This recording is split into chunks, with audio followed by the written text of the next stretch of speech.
So these are two guns you'd never really expect to see me owning. A lot of people who know me know that, generally speaking, I've been very against, or now this is just personal, mind you, I'd been very against CZ pistols and revolvers. I've shot many over my time, I've shot many of both, and they just never, never appealed to me. So people are always trying to sell me, oh, you should buy a CZ75, you should buy a Shadow, you should buy a Shadow line. They're so much better than your Berettas or your SIGs or your Glocks. And they just go on and on and on and on about how their pistol is the best. Now, every brand has, their loyalties. You get the SIG guys, the Beretta guys, the Glock guys, the Smith & Wesson guys, the CZ guys. Everybody's got their loyalties. So it's all just a matter of opinion, but they never appealed to me. I'd never found a CZ pistol or a revolver that I actually liked, ever. They just don't work for me. So I've, in general, snubbed at the idea of ever owning one. And then, this is going to sound kind of funny, but I took a lesson from anti-gunners, actually. You guys are going to find this funny. I realized that I was doing something that a lot of anti-gunners do, is they're blaming all for the faults of a few. So I got looking at that for a second. So I'm going to talk about the CZ first. So I realized I've tried the CZ75, the Shadow line, the SPO1, and the CZ PO9. I hated them all. I absolutely hated them. I could not hit anything with them. When I was shooting at an IDPA target or a man-sized target, I'd be aiming at the chest and I'd hit everywhere but. It just, me shooting any of those CZ pistols was just terrible. So I snubbed at the idea. Then one day I go into the gun store and I see this. This is the CZ Shadow 2 sitting on the shelf. And I got thinking, fuck, that's a gorgeous pistol. But then, of course, I saw CZ on the side, so nope, not interested. Well, what's that bastard gun store owner do? He's like, well, just hold it. Ugh, all right, I'll hold it. Put it in my hand. Yeah, I'll take it. The grip on this is so much different than that of any other CZ pistol I've handled before that I had to have it. The way you can see the very aggressive undercut on the grip here. It just, your hand fits so comfortable inside that. It's way higher than any other CZ pistol I fired before. That, and I just love the look of it. I love the blue grips. The stippling, or the texturing on the front and back strap is just amazing. It's so aggressive. You have your adjustable magazine release, so on and so forth. This isn't really a review of the pistol, but... So... I decided, you know what? I sold every Glock that I own. I owned 4 Glocks in total. I owned a Glock 17, a 22, a 21, and a 20.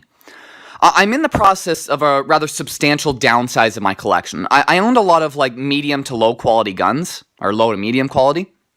Nothing really that people would turn their heads at or be like, wow, aside from my Tavor. So I'm in the process, I'm selling a lot of my handguns, my rifles, my shotguns. I'm downsizing the quantity of firearms that I own, and I'm increasing the quality. And the CZ Shadow 2 made the cut, simply because of this grip. And now, of course, someone like myself who'd been bashing CZ for years now has to eat their words and admit that I was wrong. And you know what? I'm man enough to admit when I'm wrong. I'm man enough to admit when that's my bad. So I bit the bullet and I bought this gun. Now, this is not a cheap pistol. This is by far the most expensive pistol I own, probably by a couple $100 at least. But it shows the quality, the ergonomics. This is just an incredible firearm. So rather than just snub at an entire brand, I made the decision to actually try one out. I was like, you know what? If in the end I don't like this pistol, I can always sell it. I'll maybe lose $100, but you know what? Sometimes that's a lesson that you need to learn. But I could not be happier with this purchase. I absolutely love this pistol. It is. I put 300 rounds through it yesterday. Had a couple malfunctions, but honestly, I'm not surprised. I usually expect a break-in period with a pistol, but the lesson I learned was you can't snub an entire brand simply because you had a couple bad experiences. So for those of you who just are all on board, oh, I hate Glock, oh, I hate Beretta, oh, I hate SIG, have you tried them all?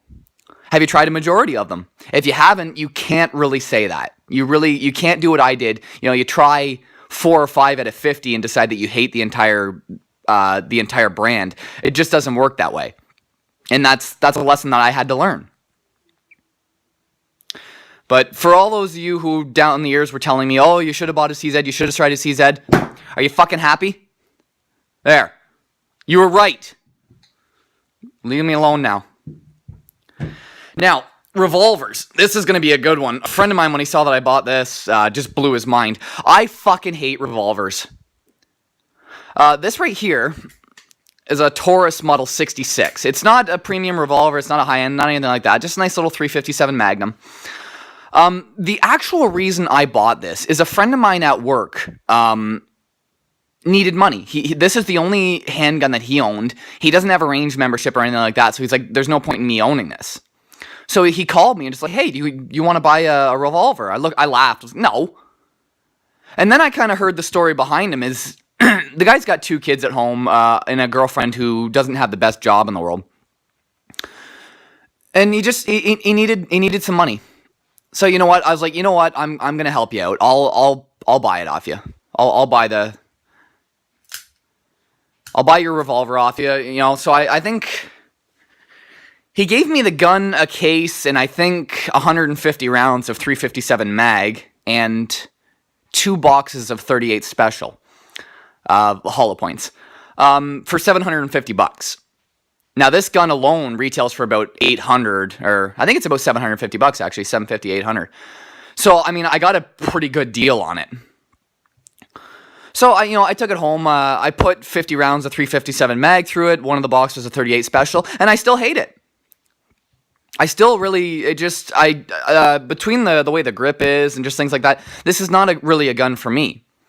So the question is why am I keeping it? I have no intention of selling this. So people are probably going to ask, well, why keep it? I mean, if you don't like the gun. Well, this comes down to a financial aspect, is I can afford to keep it. And you know what? I take a lot of new people to the range. I have guests all the time that are, people who have never fired a gun before or who want to fire a gun, family. You get all these people who want to come out, and a lot of them, you'd be amazed how many of them want to shoot a revolver. Oh, hey, do you want a 6-shooter? I've always wanted to do that, where I can cock the hammer and fire a shot off. Well, you know what? Now I do. The reason I have this, I will never run competition with a revolver. That's what this is for. This is a competition gun. This is, while yes, it could be, for me it's not. This is a gun where if somebody wants to shoot a revolver, I can bring a revolver. This is a gun that I have for guests, for friends, for family. You don't necessarily always have to own a gun where only you are shooting it. Like this is a gun, like I'll shoot it once in a blue moon, get some really heavy duty 357 mag rounds and just pop some rounds through it, have a good time. But realistically, this is one of those guns that I own specifically for guests. I did not buy this for me. I bought this to convert people, to get those people who are on the edge about whether pro-gun or anti-gun. You know what? You give them a revolver, give them that opportunity to just cock that thing, and you'd be amazed how big of a smile it puts on their faces. So that's why I bought a revolver. One, it was to help out a friend, and 2 is because, you know what? It doesn't hurt to own guns that you don't like, simply because of the fact you'd be amazed if you could convert yourself. I've had my firearms license for 6 years now, and for 5 years, 11 months, I fucking hated CZ, and I absolutely hated revolvers. But you know what? At some point or another, even though you don't like them, you really do need to try them to truly know if you don't like them. Now, my loyalty, I'll tell you right now, lies with Beretta. It always will. But I really like this pistol. I really like this CZ. The revolver, I honestly, I have never found one that will convert me to enjoying a revolver. But you know what? It's still a lot of fun. Another one that may actually surprise people is an AR-15. Oh my god. Ever since I started playing paintball and then switched to airsoft and then switched to the real deal firearms, my God, did I hate AR-15s. I talk shit about them all day, every day. I did not like the AR platform. I always have been and I always will be a bullpup guy. You know, the Tavor, the FS2000, things like that is where my love lies. I like bullpup platforms more. I enjoy them more than an AR platform. So again, the question pops up is, why did I buy a $2,500 AR-15? And that's again a good question. I tried it. I originally owned a SIG. This is a SIG 516. I originally owned a SIG M400, and I actually really liked that gun. I was able to modify it in a way that it would ergonomically be superior for me. And that's one of the huge benefits with an AR platform is its modularity. If there's something you don't like about it, you can change it.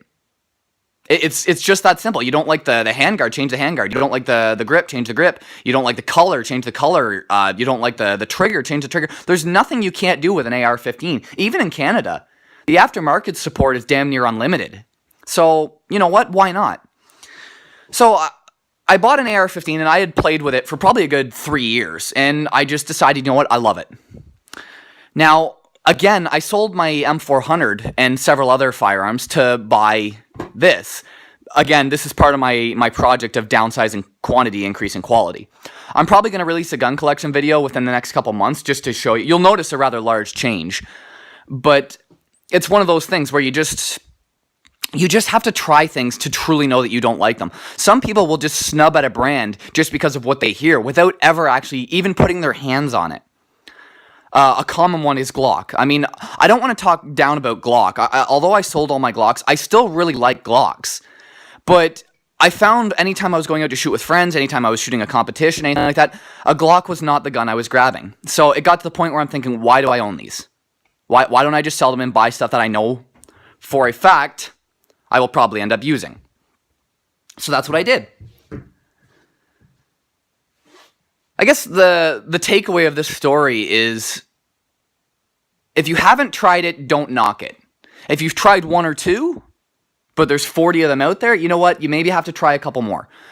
It seems a little, contradictive, especially with certain firearms like Glocks, because they're damn near all the same.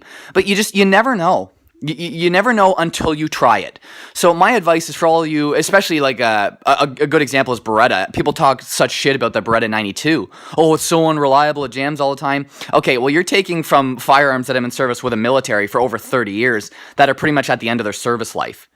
The SIG P320, I can guarantee you within 20, 30 years, you're going to be hearing the same complaints. The guns are going to start breaking down because time catches up with everything.